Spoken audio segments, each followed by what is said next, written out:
Alright guys, it's time to change the wife's Subaru Outback tires here.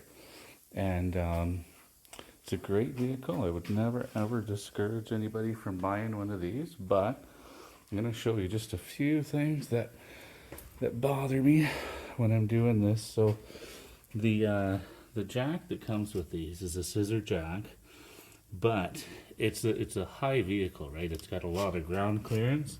So to get that tire off of there, you have to jack that to the point where it's not really safe anymore. So if you're like, say, an older person, or you're somebody trying to do this on the side of the road without, concrete, you're doing this on gravel or rocks or whatever, I don't think that's going to be safe for anybody.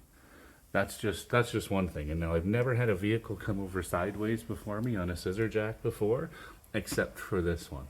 So it's actually done it to me once, just for being like slightly on an area that wasn't level. So it really surprised me. And if if I wasn't being safe, I could have really got hurt. I could have hurt myself or somebody else. So I want to show everybody that. But there's just a few other things I want to share that Subaru's doing that I'm not a huge fan of. Like, again, I love the vehicle, but I'm just going to show you these couple things here.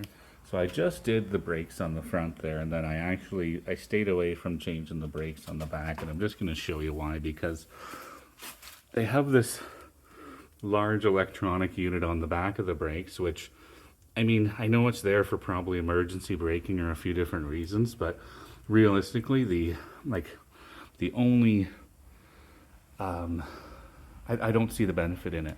I only see a lot of complications and drawbacks. Like, if you're anybody who wants to service your own brake unit, you can't really do this without, say, like a laptop or a scan tool or the Subaru software. So I'm not a mechanic. I'm just doing this myself at home, but I like to be able to do my own maintenance on my vehicles and things, and that I can get around doing that. But I didn't want to throw on lights on her vehicle and things. It wasn't cheap. She hasn't had it too long. I don't want to do that to her, so I'll probably send it to the dealership for the rear brakes. I mean, realistically, I probably won't. I'll probably just get around it. But if I had all the money in the world, I would just send it to the dealership for that. But I mean, the last time she went in for a brake job, I don't even want to quote the amount of money that they charged her, because it's embarrassing. So that's just one thing here. And then I noticed as well as on most vehicles, like, it's very easy to see how much brake pad you have left.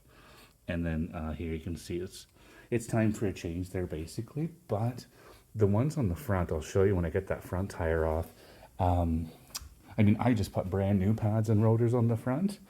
And not only is it very hard to see how much pad is left, it looks like it's doing a really good job of trying to make it look like it needs another brake job, when it definitely doesn't.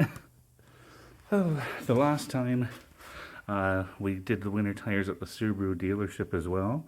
They're directional tires, and they mounted all 4 tires the same way. So clearly, when you put them on the other side of the vehicle, they're going to be going backwards. So whoever's mounting the tires, I know it's usually young kids or whatever the case is, but nobody teaches them that. Nobody teaches anybody anything anymore, unfortunately. So they try to expect you to have a degree and then not come in and teach you anything. Let's take a look here. So, I mean, from there, if you're somebody who can't get the brakes off, I mean, how are you supposed to check? Or can't get the tire off? I don't know what the case is. It's so hard to check the tread depth on these brakes. And now, I guarantee these are brand new rotors, brand new pads, and I did this job like only a few months ago.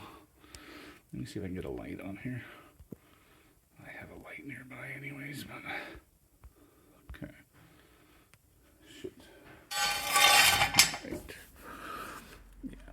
And for anybody who has a problem with these, this is an incredible way to use the jack without breaking your back or spending all day on the ground or whatever.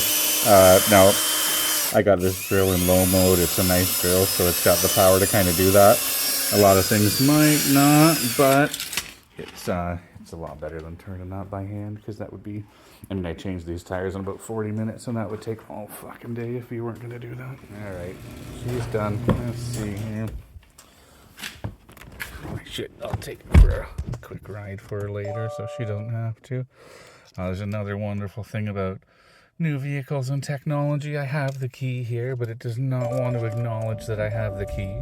I don't know if the battery's getting low or just this is their spare key, so it hasn't been used often. But so my whole thing is just, I know, like I say, that scissor jack is probably not safe for operation, especially on the road, like in a pinch, unless you're going to be really, really careful or know exactly what you're doing. But other than that, my big concern is just that these companies are going to keep taking away the right to repair these products on their customers and stuff. So, I mean, I'm driving a 2014 vehicle. There's nothing on there that I can't do myself. Basically, I'm never going to get rid of it at this point. And I don't want to say I'm afraid to buy a new vehicle because, I mean, I will at some point if I hit the big time. But I mean, I have to be prepared at that point to kind of take it to the dealership for maintenance and stuff, because clearly otherwise, I mean, you do some of this maintenance yourself, maybe it's not safe, maybe could be a lot of, you know what I mean, could be a lot of issues. So if it's something you're supposed to take it to the dealership for, that's kind of what you've committed to when you've bought a vehicle like that. But I do like old vehicles just for that reason at this point, because I like to be able to do my own work. I don't want to have to pay, you know, I have no idea what they would charge to change your tires at a dealership, but I bet you'd be looking at, you know, $100. I don't know, $200, no idea.